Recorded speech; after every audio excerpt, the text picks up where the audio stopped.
Let's move on to item 3B, presentation of development assessment report for the Brodie Oaks Plan Unit development located at 4021 South Capital of Texas Highway, CD-2020-0002.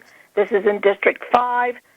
We have an applicant that is going to speak later, and Bobby, and let's move forward with our presentation, please.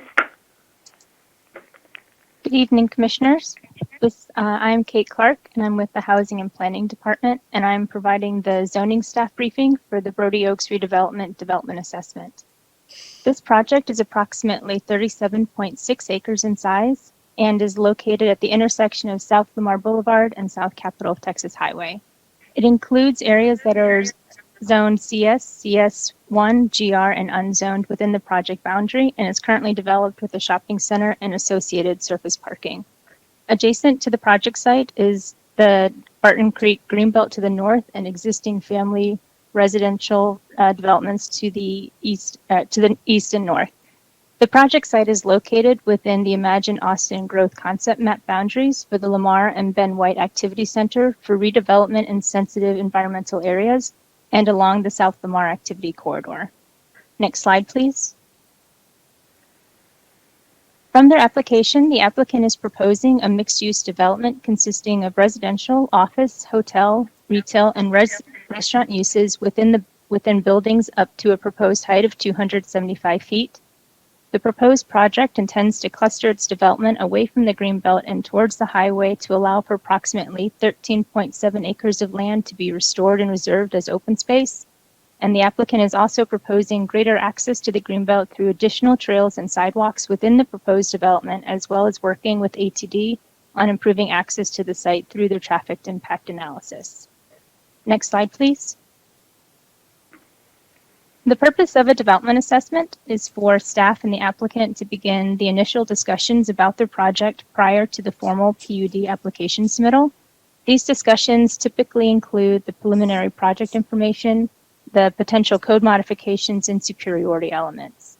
This is just the beginning of the PUD process, and because items at this with this submittal can change with the formal PUD application, we are not currently asking you for your recommendation at this time, but we'll come back to your commission once the applicant has submitted their PUD for review.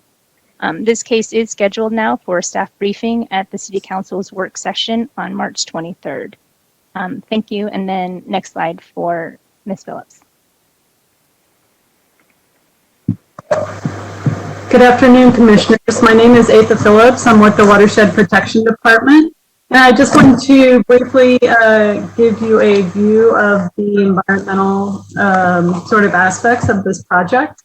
So in the red, you'll see the site, and in the yellow, you'll see the adjacent parkland. And there's Barton Creek, which is called out, and there's the critical water quality zone and the water quality transition zone.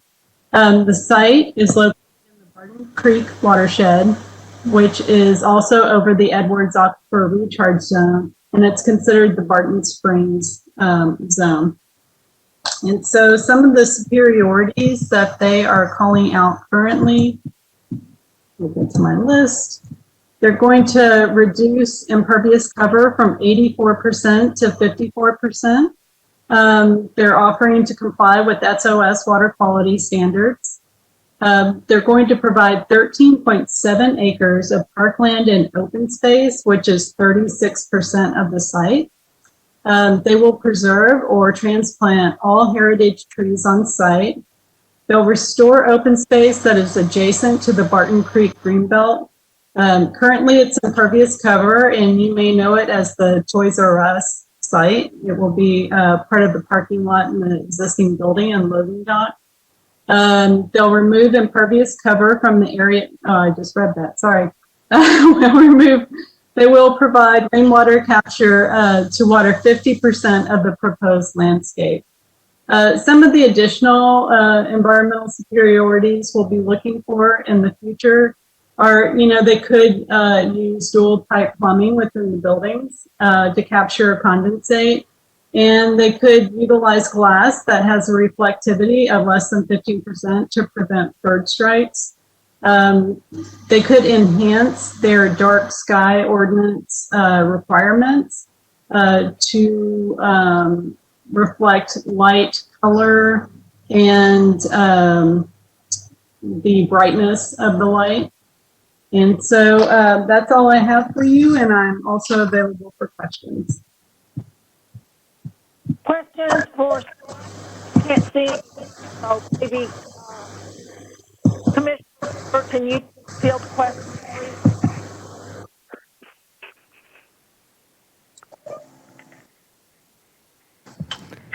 This is Commissioner Ramberg.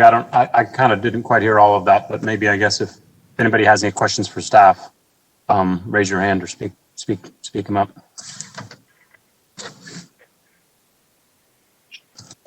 Commissioner Gordon. Atha, I'm sorry if you said this and I missed it because you went through a number of things that kind of the wish list. Did you say anything about I thought you said something about glass and reflectivity and bird strikes. Is that right?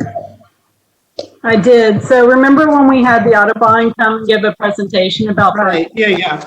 So if they choose to use a glass that has a reflectivity of 15% or less, there are different ways you can obscure the glass so the birds don't get confused. But that's what we're suggesting.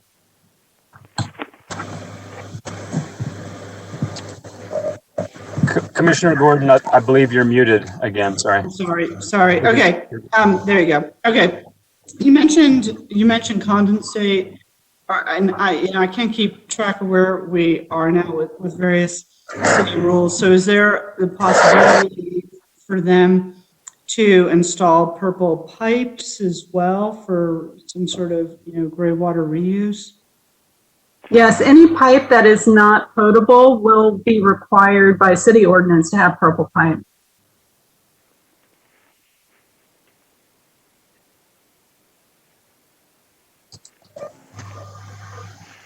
Were you able to hear that? All right, Bigler, you go ahead. Y'all just, if you got questions, just go for it. Okay, I have several questions and comments about the project. So is this the time? Are there any more presentations on it, or should I go ahead and? Commissioners, this is Chris Harrington. We have the applicant and we also have a resident speaker signed up. So we can take the applicant if you'd like. Okay. Commissioner, are your questions for staff, or do you think they're better suited for the applicant? Probably better suited for the applicant. So I would like to make sure I get those in after. Thank you. Okay. Commissioner Thompson, do you have questions? I would prefer to hear the applicant. I have some questions, and I'm not really sure if staff wants to answer them after the applicant makes their presentation. Let's go here. Chris, can we go ahead and hear from the applicant then? And then any questions, if they're better for staff, just when we're asking them, just ask staff. Rebecca, please go ahead and unmute yourself and then we'll get your presentation up. We'll let you know when we're ready to go and just tell us to advance the slides as you wish. All right, that sounds great, Chris. Thank you. And your title slide is up, so please begin. Okay, perfect. I'm Rebecca Leonard. I'm with Lionheart. We are a landscape architecture, urban design, and planning firm in East Austin. You could go to the next slide that has the project team on it. Just briefly, we're here representing Barshop & Olds and Limestone Investments, the owners of the property. We have a very robust team, as you can see from the screen. That includes a lot of local consultants, Armbrust & Brown, LJA Engineering, BOE consultants, as well as many national experts in various things like urban design and parking management and travel demand. Next slide, please. The site, as Kate and Atha mentioned, is about 37.6 acres. It's 3.5 miles from downtown at the corner of Loop 360, Highway 290, and South Lamar on the high capacity transit route, and backs up to the Barton Creek Greenbelt. The next slide, please. This is an image from the original approvals for the development of the Barton Creek Plaza. This was approved in 1981. And what this particular development assessment is for is the orange outline. It's the retail portion of that original development. Also of note, in that original development, 84 acres of Gusfrew Park was dedicated at that time. This was all approved 4 years before the Hill Country Overlay and 11 years before SOS and about 31 years before we had Imagine Austin, which lays out a very different vision for the site than what is there today. Next slide, please. There are many beautiful environmental assets to the site, including, of course, the Greenbelt and beautiful views over the Greenbelt, but also some groves of trees and some very large heritage trees on site. Next slide, please. There are also some environmental constraints. There's a high percentage of impervious cover. Right now, it's 84%. If you take out that little green patch at the front that Barshop and Olds was able to obtain from TxDOT, it's actually more like 90% of the original site. The other thing is it's got a very tall wall, a retaining wall that divides it from the Barton Creek Greenbelt, pretty much all along the back side of it. And so it's very disconnected from the Greenbelt, and there is a barrier to actually getting down to the Greenbelt. Next slide, please, is a slide of our project goals. We started planning for this site about a year ago, and as a team and after talking with some of the stakeholders and council members and whatnot, came up with this list of goals. And we knew that environmental standards was going to be our highest need here, that we really needed to meet the highest environmental standards for the site. But we also wanted to reposition the site to be a walkable mixed-use activity center and build on that transit stop that is on South Lamar. And with Project Connect, it's identified as a transfer station, so even more important in the future. We wanted to connect it to its surroundings. As I mentioned, there's this wall, retaining wall along the backside. There are fences between this site and the multifamily. There's two busy highways dividing it from the community around it. And so there's basically every side of it is disconnected from its surroundings. We are looking closely at the architectural character and the character of the public spaces to make sure that we are expressing the South Austin character. We don't want this to look like it could live in any other corner of our city, let alone any other city in our country. And so we really want to make sure that it's of this place. But repositioning the site for the future is also very important to this project, making sure that we transfer this from the single format or single use format retail to a more mixed use product that will be more sustainable for the future. Next slide, please.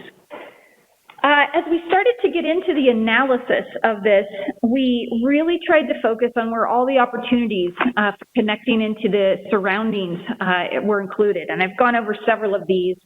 We are in this activity center for redevelopment in sensitive areas. This green dot that shows up on Imagine Austin. And so far, we are the first one to really make an attempt to do that, to redevelop in this sensitive area. I think the idea in Imagine Austin was to make sure that that what exists there today is not what we want today. And so let's dial back impervious cover and make this more suitable match of land use for that site. Next slide, please. So we have up on the screen a conceptual master plan that the team came up with. And as you can see, it's building on the green space of the Barton Creek Greenbelt and Gusfrew Park. We also have green fingers that reach into the development up from the Greenbelt. We have a central green space that will have a direct connection down to the Greenbelt. Also an opportunity to, interpret the environmental assets in the area and connect directly to it. We are complying with the SOS ordinance. We are creating destination quality public spaces. Right now, the best views of the downtown skyline over the Greenbelt are on the Toys R Us loading dock. And so we want to make sure that everybody has access to those views in the park spaces that we're creating. We want to develop transit supportive densities so that as a community we can shift modes and see less vehicle miles traveled. We want to include a mix of uses so that people have an opportunity to do many things on the site. We are offering affordable housing, 10% of the bonus area, and we're proposing to create an intentional trailhead for the first time to Barton Creek Greenbelt. Instead of parking up in the neighborhoods or parking under MOPAC and 360, we look to create an environment that's able to absorb that kind of access. And we think this development also alleviates the pressure for density in the neighborhoods around it. So next slide, please. The next several slides are just some renderings of the quality of the space that we're proposing. This first one is of this internal circulator street, or kind of the main street through the development. There's a picture of its existing condition today up on the top left. We envision highly landscaped, dedicated facilities for pedestrians, for bicycles, and of course, narrow and walkable crossings across the street. We also envision a variety of uses. You see a grocery store in the foreground on the left, multifamily on the right. You see in the background some office and the hotel that's envisioned for the corner of the site. That is where the tallest buildings are proposed, or in that corner down by the two highways where they come together. And it gets lower as you move towards the Greenbelt. Next slide, please. This is a view of the central green space that will be activated with retail and restaurants around the edges at the ground floor of all the buildings. And highly activated internally with playgrounds and splash pads and perhaps performance venue. We would be preserving the best grove of trees on the site. You can see in the drawing there, and creating a very shaded and comfortable walking environment. The next slide is a view as if you're above the Greenbelt looking back at the site and the intersection of South Lamar and 360. And one of the things that this illustrates is that we will be taking down that wall in the back and restoring some of the grades to more natural grades and restoring the landscape so that we'll remove that barrier between the Greenbelt and the development and peel back that impervious cover. About a third of the impervious cover on site will be gone. So next slide, please. This is just a zoom in of that area that we call for now Overlook Park and the Trailhead Park. We envision an SOS pond in that Trailhead Park. We also envision some very flexible space in the Overlook Park. It'll be a great opportunity for people to go and watch sunsets and the city skyline at night. This is where most of the impervious cover is kind of peeled back. And we envision lots of trails and interpretive material throughout the site. Next slide, please. This section here reflects the current conditions and the proposed conditions. The idea, again, is to give everybody these great views of the downtown and the hill country and the Greenbelt. And so we can create park spaces where currently there are buildings and parking lots. We can connect some of the beautiful heritage trees on site with the Greenbelt. Next slide, please. SOS ordinance, as I mentioned, and Atha and Kate all mentioned, impervious cover, we're committing to 54%, no more than 54%. That's down from 84%. We will have probably 2 SOS ponds that will handle our on-site storage and be used for re-irrigation, and we're looking at about 10 acres for re-irrigation. Next slide, please. We have tried to lay out the development in a manner in which we preserve the greatest number of heritage trees and protected trees.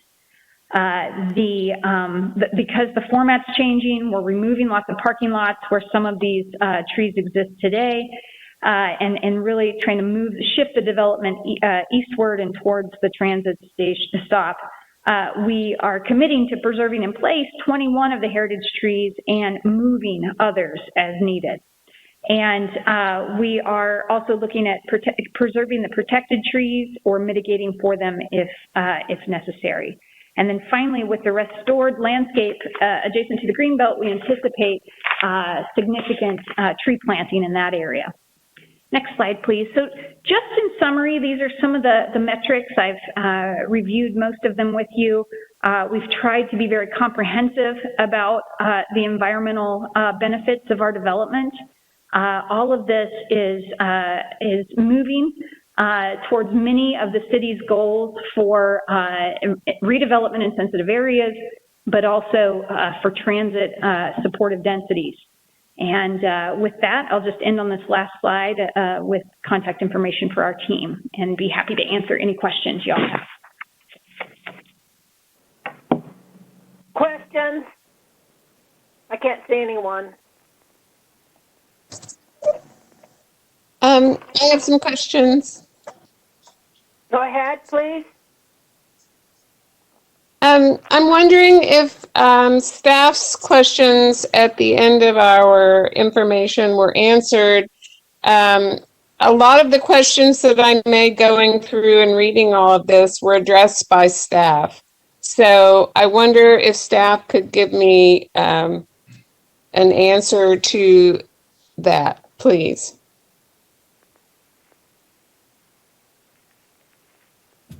Commissioner Thompson, this is Chris Harrington, Environmental Officer. I'm sorry, I'm not sure I understand the question. What was your specific question again, please? In our packet, okay, go ahead.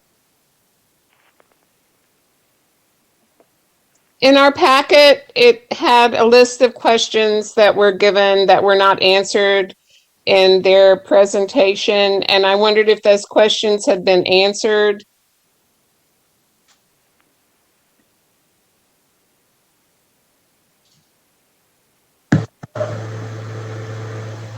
Hi, Commissioner. I'm not aware of any questions that were in the packet.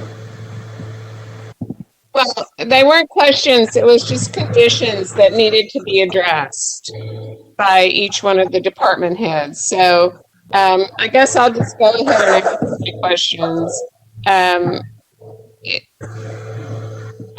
I'm concerned that their private parkland overlaps with the other, and that may not be an issue that we address because we are not parks, but it is a concern if they are going to get the status of PUD. So I'm curious about that. And then the drainage, if right now all of that, I'm just really concerned about two things. All of the water going down the hill, how it will affect the creek in floods, and how will that be stopped?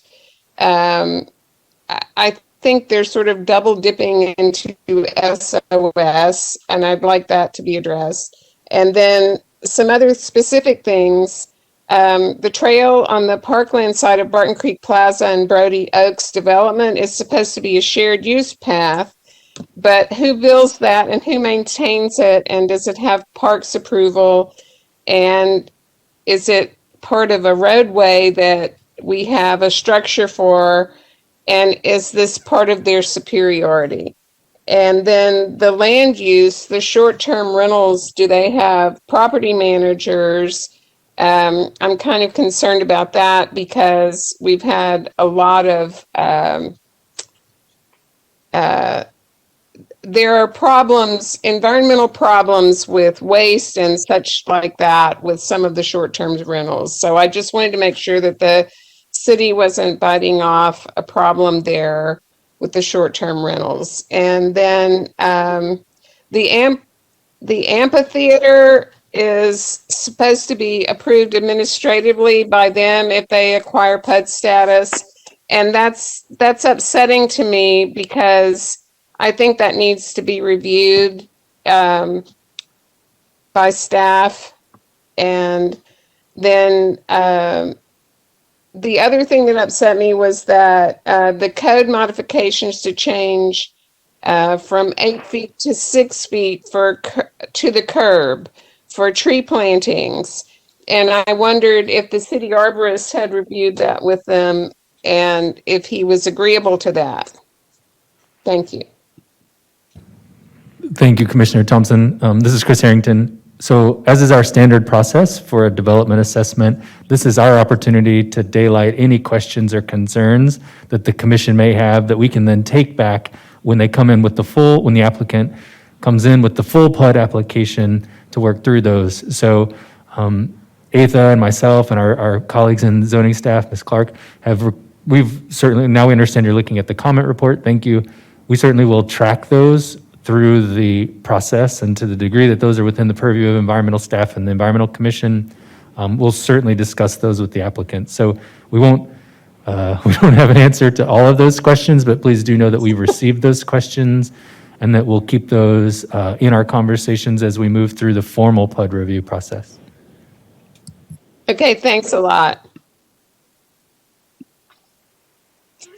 This is Commissioner Wixler. I would like to hear what Mr. Bobby Levinsky has to say, and then I think after that I'd be ready to provide my comments as well.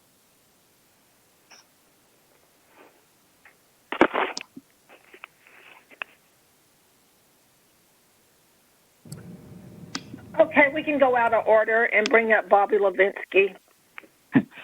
Thank you, Commissioners. This is Bobby Levinsky. I'm an attorney with the Save Our Springs Alliance. I appreciate y'all giving me an opportunity to speak on this. So at this point in time, SOS has not taken a position. Instead, I think I sent you guys 11 to 13 pages of comments. So there's no way I could address all of the comments that we might have in here in this 3 minutes. But I just want to emphasize, instead of opposition, we are looking to another O word on this property, and that's opportunity. This is a site with over 30 acres of untreated impervious cover immediately on the edge of Barton Creek. So for anyone who cares about the environmental quality of Barton Creek and Barton Springs, this is an important redevelopment project, and we recognize that. Reducing the impervious cover on this site, restoring natural creek area, creek buffers, and installing SOS water quality ponds needs to be a priority as this project continues. That said, we've been hearing a lot from the community, and we understand that this applicant has asked for a lot. So I think really what the question that you have before you is trying to find that right balance. And I think finding that right balance is going to require a community-scaled conversation that incorporates the feedback from the neighborhoods most impacted, as well as affordable housing, transportation, and environmental stakeholders. Some of just higher level concerns that I've raised in the letter and comments that we submitted. We're concerned about improving the construction standards to protect Airman's Cave, Barton Creek, and any other recharge features that might be uncovered during demolition and construction on the property. We are concerned about the amount of excavation that might be proposed with the underground structures as well as the pier and beams. So we want to take a closer look at that. And I think Atha's comments kind of hints to this, but trying to make sure that we are implementing water forward solutions, so that dual plumbing, for example, we can use better reuse water on the site.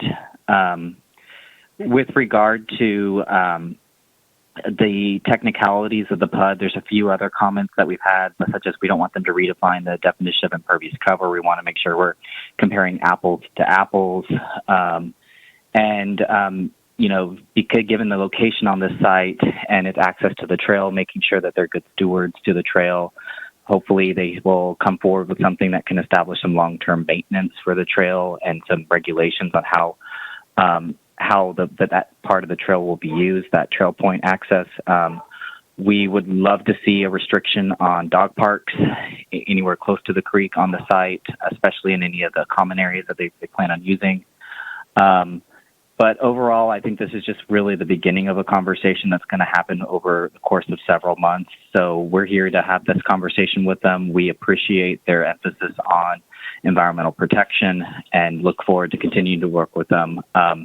This is, again, we're not opposing the site, proposing the project. We're not supporting the project at this point. We're just really trying to engage in a productive dialogue because we recognize that as the first major redevelopment project, this could be an example for other sites in the future, such as Barton Creek Mall and the Target Shopping Center across the street. So with that, I'll stop, but I'm sure we're going to have more communication on this in the future. Thank you.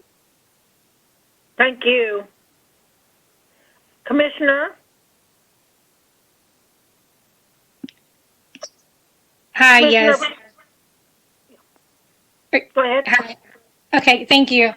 Hi, this is Commissioner Barrett Bixler, and thank you to everyone who's already spoken and asked questions about this project. I have a few more items that I would like to note that specifically just areas where I would like to make sure that the commission receives additional information on as the process continues.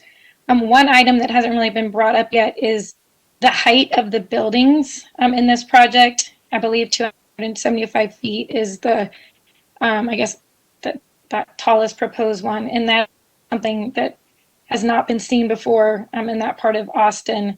And I believe Rebecca mentioned a commitment to affordable housing. And so I would like to hear more about that project continues, sort of the mix of affordable housing. Is it, is it, deeply affordable, for example, foundation communities type, 30% MFI, or, I would recommend a range as well, potentially 30 to 60% MFI. I just think having that, fleshing out that conversation further would be beneficial. And I also, just to my understanding, specific to the environment, is that the higher you build the building, the further down the pier and beams need to be. So again, I think there's just still some questions around the height of the buildings, and just having the community more aware of that going forward. So it's one note. And should I keep going? I'll keep going now. And then another item is the Energy Star. To my understanding, it's for PUDs that it's a minimum of achieving 2-star. And I would, considering that this project is, and imagine Austin Center located in an environmentally sensitive area, as we've talked about, I would like to see at least a conversation of how to achieve, tier 3 or higher with respect to the Austin Energy Green Building ratings. I did see that, or heard that, district heating, for example, is being considered. So I would like to make a request for a consideration of combined heat and power. And also I would be, curious if the applicant has considered renewable energy, such as solar on site as well. I think my question about water has already been stated, but I was interested also in learning to see what kind of, innovative technologies they're considering with respect to water reuse on site, both gray water and stormwater. And a couple more items to note. Traffic. Okay, so the applicant talked about reducing vehicle miles traveled.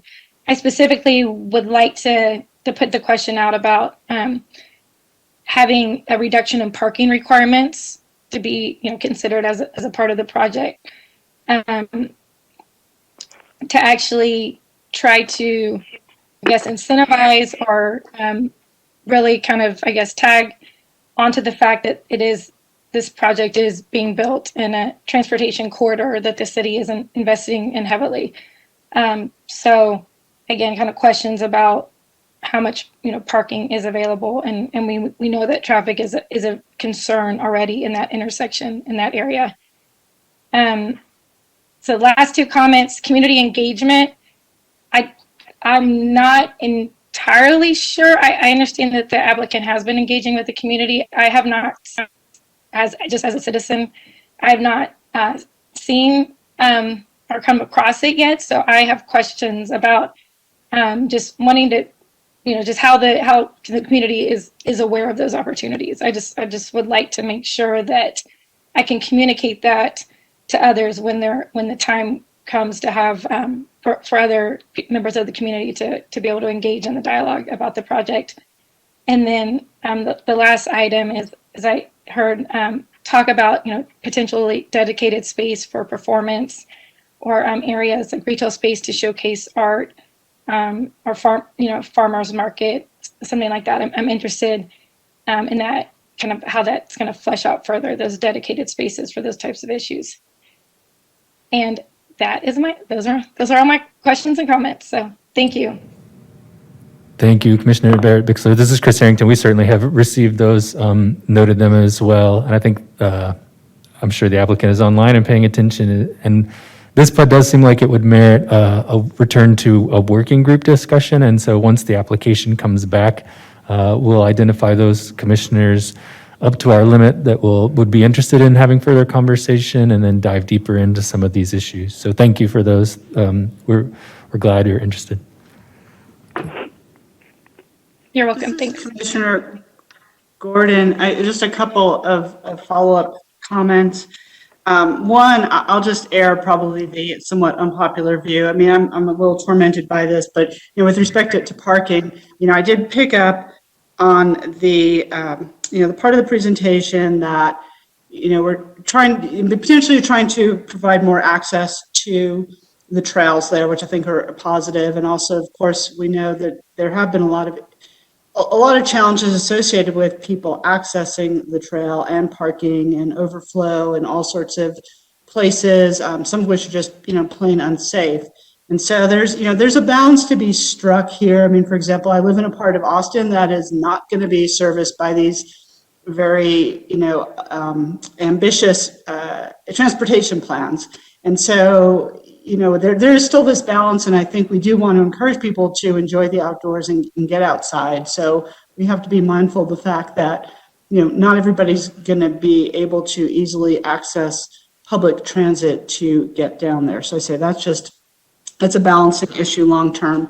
And then secondly, I'm going to feel like I'm on a soapbox here. I'm going to be probably talking about this ad infinitum and past the time I'm on the commission. There was this project, we published a report last year. This was the U.S. Department of Agriculture came in, some of the climate hubs, and worked with the city of Austin to do a vulnerability assessment on our urban forests. And there's a report that was put out at the end of the year. And I can provide links, you can Google it. It's basically Austin, climate, vulnerability, urban forest, you'll find the thing. I'm also making a presentation to the Joint Sustainability Committee at the end of the month. I think it's Wednesday, the 24th. There'll be a brief presentation, but I bring this up because as start thinking about large scale landscaping and re-landscaping, the crux of our project was looking at a lot of tree species going forward and which ones are more vulnerable to climate change and which ones may be less vulnerable. And we don't have a crystal ball on this, but best available information and professional judgment at the moment. And so I highly encourage you to be looking at documents like that, so you're not landscaping a site of this magnitude only to find in 10 or 20 years that those are the very species that are more likely to die off or otherwise suffer, compared to other species that may prove to be more robust into the future. Thank you, Commissioner Gordon. We appreciate that input. Thank you. All right, is that everyone? I have a couple of brief comments. One, Okay. Want to echo everything all the other commissioners said. All super valuable feedback at this stage, being kind of at the briefing stage to get some of the opportunity to get some of these questions answered before we actually get the full PUD presentation in front of us. I'm glad we started doing these PUD briefings for that purpose. Two, I would also like to thank Bobby Levinsky for what it sounds like a very practical approach to this development. I agree, this is very much an opportunity. I care deeply about these, what I kind of call pockmarks on the city of Austin landscape.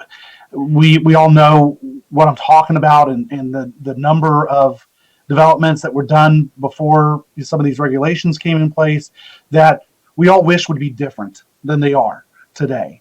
And so I do agree that it is an opportunity to resolve what has been something that needs to be resolved for the past 40 years. So yeah, I'm excited about the project. I like what was shared so far. I think directionally it's very, very good. I agree with all the questions the commissioners had. I'm excited to have the PUD presentation. My only caution would be that we be very careful not to, not to get greedy on this. I think we maintain a partnership approach with the developer to get as much as we reasonably can without, pushing that over the line. Again, anything we achieve in this direction is going to benefit the Austin environment. I mean, that's the key point here, is that the Austin environment will benefit if we redevelop this site. And of course we're trying to maximize that, but at the same time, I think we should recognize the initial fact as well. That's it. All right. Thank you, Commissioner Creel, for your comments. Thank you, Commissioner Creel. Chris Harrington, just to note, your comments on proportionality are received and understood, so we appreciate that input. Thank you, sir. All right. Anything else on? I would like to say one other comment, Linda. All right. Go ahead, Commissioner Thompson. I just wanted them to reconsider on the green building if they can. I mean, if that's one of the negotiating points, I really hope that that's talked about. Thank you. Thank you.